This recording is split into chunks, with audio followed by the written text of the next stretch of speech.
Before this video starts, this is Lauren back from Tech Country. Before this video starts, I would like to give a huge shout out to Emily and her parents. Well, Emily's mom wanted me to give Emily a shout out on this. I was like, okay, sure, no problem. So let's go onto the video.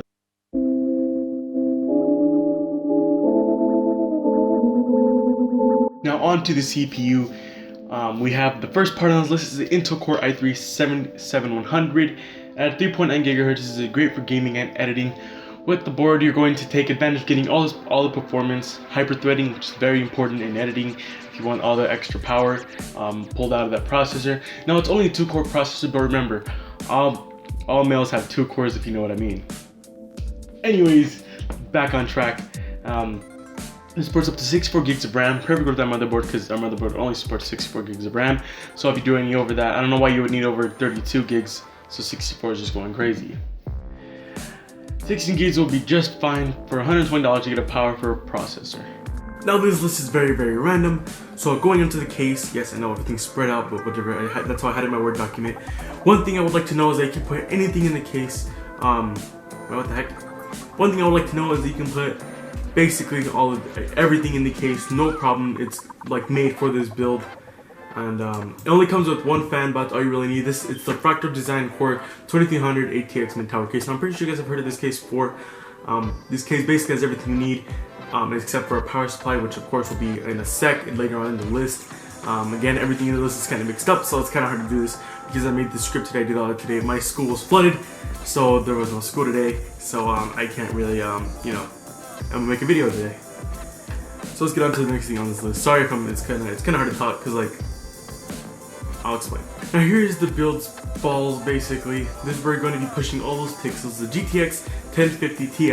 This is a part of the new line of GPUs. This will get quite a watt pullage from your power supply, but of course in the build I got a power supply that supports everything. So we'll pull up the benchmarks in a second, but for now let's first talk about the specs. This card uses PCI Express 16, good old GDDR5, my bad. A good clock of 1.34 GHz and a boost clock of 1.46. Now of course this card is overclockable, but I do not recommend it since it is a small card and only has one fan. Unless your case has really good cooling, then yeah, I recommend you could, but again, I don't really recommend it because it's a small card.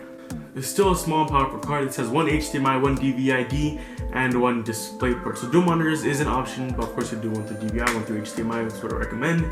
Now the benchmarks is not the best card, but it definitely gets the job done. In Mirror's Edge, it has a score of 51 FPS on 1080p, so it can obviously run games on GTA 5, Call of Duty, and other games in that area. Of course, lower things like Dota 2 and Team Fortress 2, it can run very easy.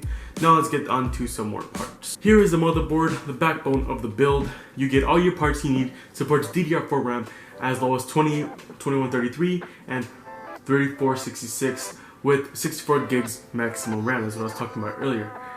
64 gig maximum supported RAM. This does have a RAID support, so that's great, and also a crossfire support. But the graphics card we're getting doesn't support crossfire. So sorry about that, but it's still a good feature to have if you're planning to upgrade in the future. You don't want to get a new board. So if you're planning to upgrade in the future, of course, SLI support, 6 SATA and 1 SATA Express.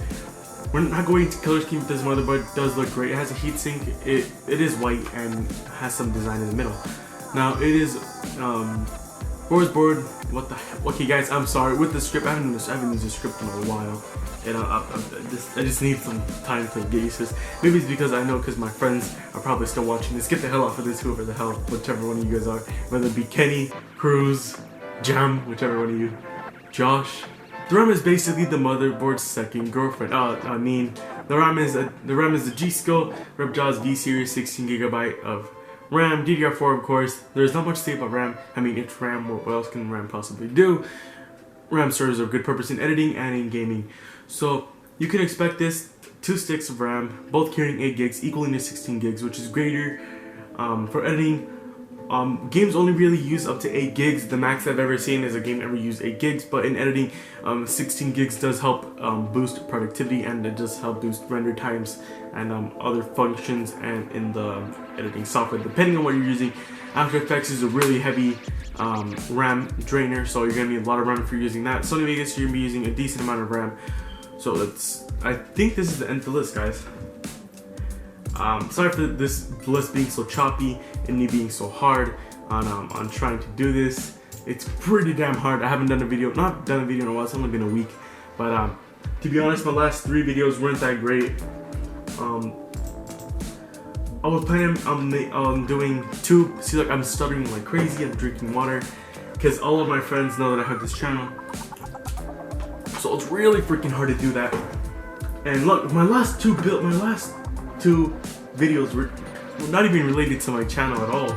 And to be honest, some of the videos I even have on my channel aren't really related to my tech at all. To be honest, I haven't done that many videos. So again, guys, I'm gonna try and be pushing all the videos like I should be. I'm gonna get right to editing, and I'm using an external mic this time, so that hopefully it picks up all the audio. I know for one of these I accidentally didn't press record on my mic, so it might be just a little bit sounding different in one of the clips. So guys, hope you guys subscribe. Thank you guys for over 200 subscribers. I have 211 subscribers, and make sure to watch my live streams every single Friday, or basically every single Friday. I will have a live stream, maybe even some on the weekends. Some Call of Duty. Now, let me know what you guys think, because I know I'm a pretty good gamer, and I basically want to start live streaming. So I didn't want to go on Twitch because I didn't want to go away from YouTube at all in any way. But I want to make a second channel and put some gaming content on there, just basically mostly live streams. But I don't want to forget about this channel and move away towards this channel. I want to see this channel, so basically going to be doing live streams. And live streams are pretty good way to gain subs. That's basically how I got over 200. I got 44 subs in the last 28 days. So that's pretty freaking much an improvement. Ever since I started live streaming, it's basically a huge improvement because more people subscribe because they can have contact with me and do all that stuff. And I will leave all my information. If you guys want to follow me on social medias right here. Hopefully I can animate that right. I probably won't be able to.